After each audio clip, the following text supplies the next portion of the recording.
Zach will participate, but he may not be full contact right away. We have time for one final question.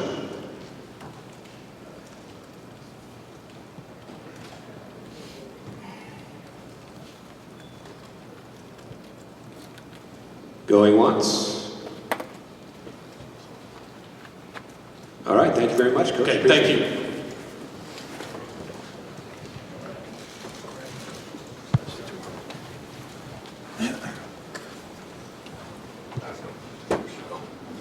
Our final head coach today is Iowa's Kirk Ferentz. Ferentz begins his 15th season with the Hawkeyes. He won his 100th game in Iowa last season and has guided his team to 10 home games.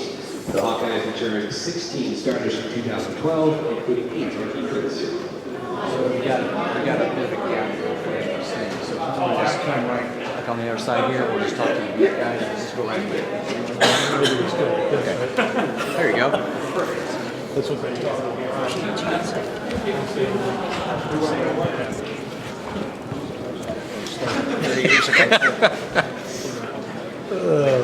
So you expect Zwinak may not be full contact at the start camp? Yeah, you know, you can't put him.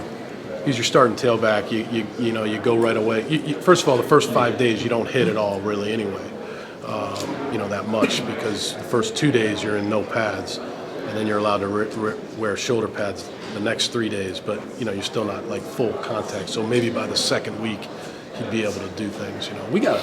You know, it's like I've said over and over again for the next 3-4 years. We've got to do a great job of monitoring our players so that they're healthy when they get to the game. How do you do that with the 65? Because if you lose 1 or 2, that's the equivalent of maybe losing 3 or 4 somewhere else. No question. And so what you have to do is every single day, every minute of the day as a head football coach, you have to make sure that you're in tune with the health of your football team. And if you think that you've got a great kid, which most, all these guys are really hard-working kids, and they tell you that they're hurting a little bit, then you taper it down a little bit for that individual kid.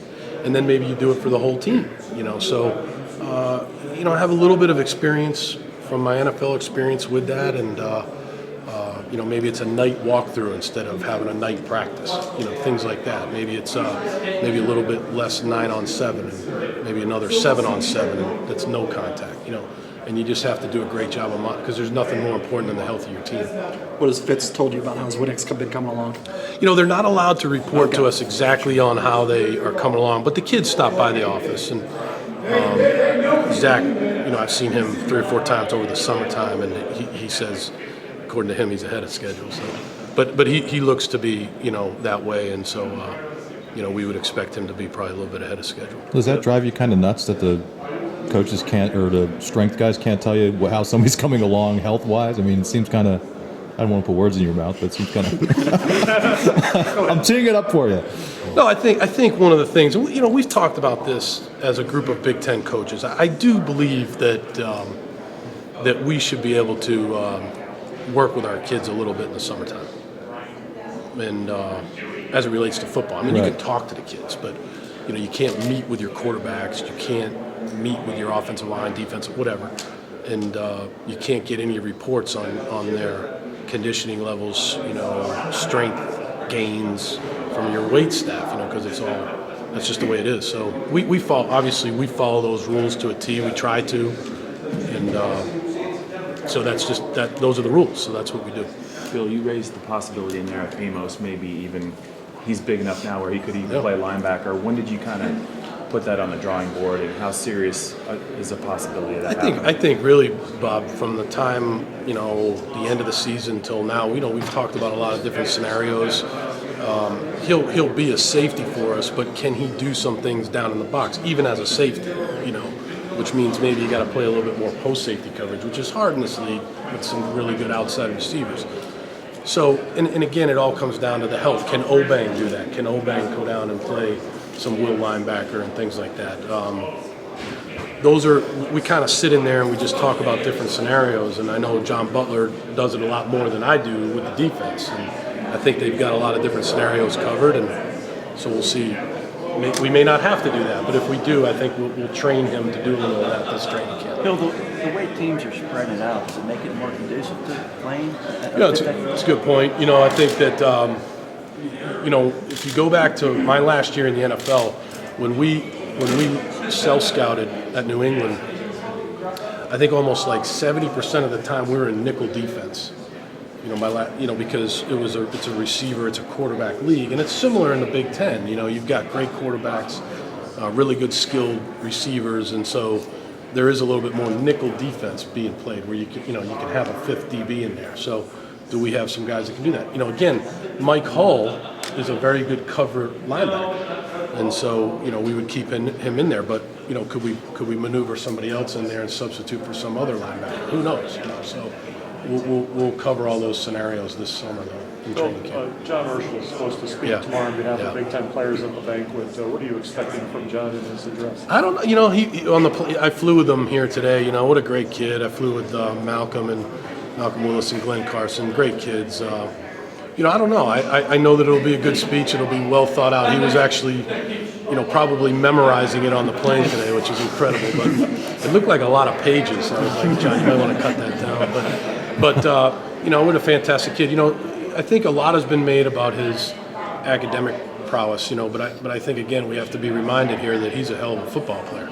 He's a first-team All-Big Ten guard, which, in this conference, that's a big deal. So, and he's got a chance to play pro football. So, that he's just as good a football player as he is a student. He really is. Bill, you said last week on our call that you would hope that the NCAA would meet you halfway. Right. What else do you think Penn State has to do for that to happen? I don't know, Rich. Again, I said my piece last week. I'm really focused on the team now. I really think those are questions that are more for President Erickson and Dr. Joyner. I know that we're being very compliant. We've had, in the 19 months that I've been there, we've had, I think, 4 meetings with our compliance department, each 3 hours long, to make sure we understand the rules. I know we have a coaching staff of high character guys that do things the right way. Are we perfect? No. Have we sent a text message that wasn't proper? Yeah, but we report it right away. So that's all I know, and now I just really want to focus on the team. From a practical standpoint, though, Bill, when does the ability to transfer end? Is that the very first day of practice, or August 1st? And is that some sort of, in a weird way, a milestone to get to be like, take a deep breath? Yeah, I understand the question, but I felt for a long time now, I felt very confident about our players' commitment to us and our commitment to our players. I think our players, there's a lot of respect between the coaches and the players.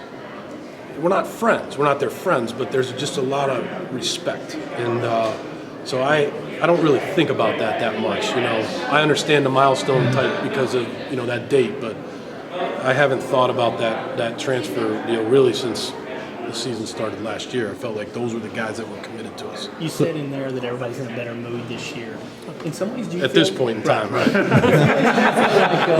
the way everybody at Penn State is handling it, including the players, that you've been a little bit of a model to show the rest of the country how to handle adversity.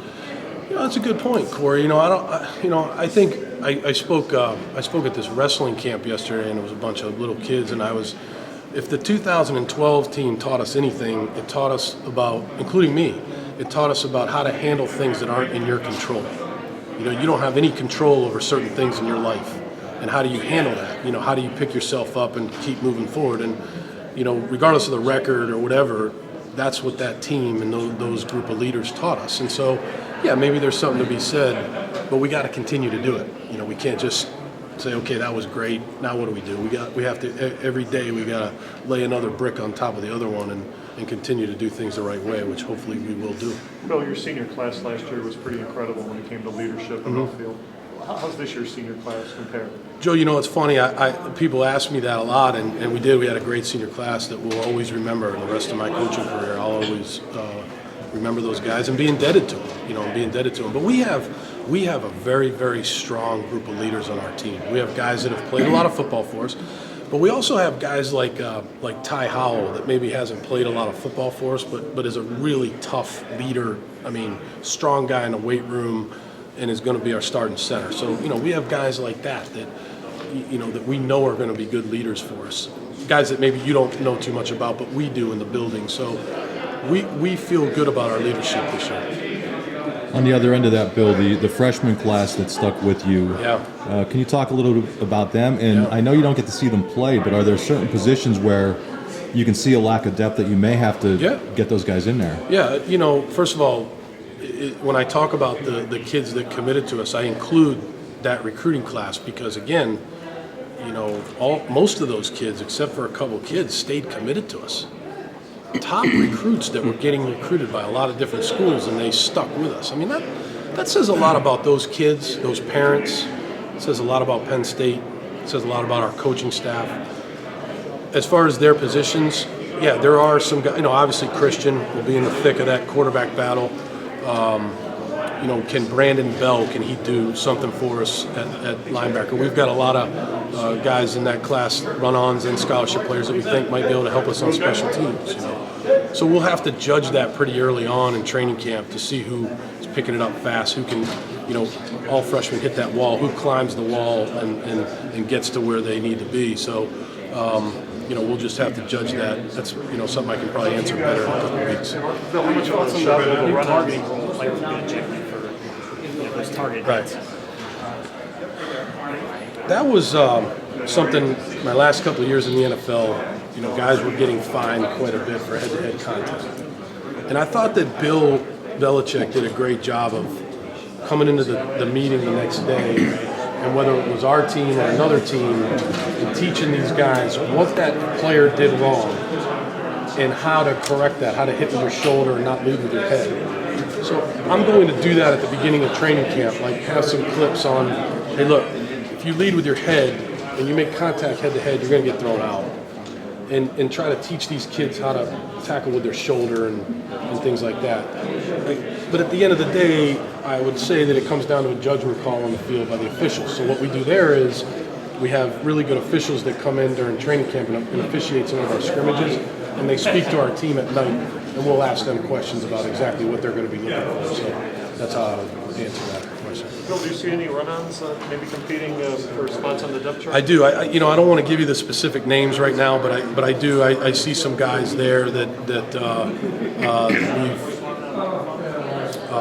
we recruited. That we expect to come in here and hopefully be in good condition. And can they run down on the kickoff team for us? Can they long snap? Can they be the personal protector on the punt team? Can they go block a punt? Yeah, that's. I think there's some candidates to be able to do that in this class. How valuable? True freshman run-ons? Yeah, and who, again, we'll have to. I think those are good questions for me about halfway through training camp. How valuable are those guys in practice? Brian Kelly said last week that the difference between Notre Dame and Alabama was players 86 through 105 last year. So your guys 66 through 100. Yeah. How valuable are those guys to push your starters in practice every day? Anytime you have the younger part of your roster, I hate to say the bottom half, that's not what I mean. I mean the younger part of your roster that you think is pretty talented, that's going to make up your dirty show teams, that's going to help your football team. That's going to help you practice. That's going to give you better competition on the scout teams. That's one thing we're going to do during the season. What we're going to try to do is on Monday, Sundays will be the players' mandatory day off, and on Mondays, when the guys that played in the Saturday game, when they go to condition on Monday night at the end, we're going to have a younger developmental type scrimmage with our younger players and film it and let the GAs call the plays, see how they do, see how the players do, and watch it and see if we can get these guys to be better along the lines of a practice squad in the NFL. That's one thing we're going to try to do this year and hopefully get that depth to improve. So, yeah, that's something that does make your team better. Bill, did you know Urban Meyer before coaching the Big Ten? Did you know him at all? No, I wouldn't say well. I had met him. He was a wide receiver coach at Notre Dame, and I was the running back coach at Georgia Tech, and we played in the Gator Bowl. I don't know. He probably wouldn't even remember this, but I remember it. And I met him there. Yeah, great coach, great career. It's a league full of fantastic. I mean, I just been talking to this morning with Brady Hoke, and he's just a fantastic coach, and I just have a lot of respect for him. So, we got a lot of great. Kirk Ferentz, is a really good coach. Up and down the line, we got great coaches in this league. Urban was asked a lot of questions about off-the-field stuff that has happened in Florida and Ohio State. Does sometimes coaches get too much criticism, or any thoughts on maybe some of the criticism he's gotten? Yeah, I don't have a lot of thoughts on that. I just know that at Penn State, we try our best to recruit high character guys that we think are going to go to class, and if we make a mistake, we try to rectify that mistake. We're not perfect. Nobody's perfect. We try our best to run a disciplined program, and really that's what we try to do at Penn State. We got to head upstairs, guys. We'll be up on the 3rd floor. Thanks, Bill. It's good to see you guys again. It's been a while.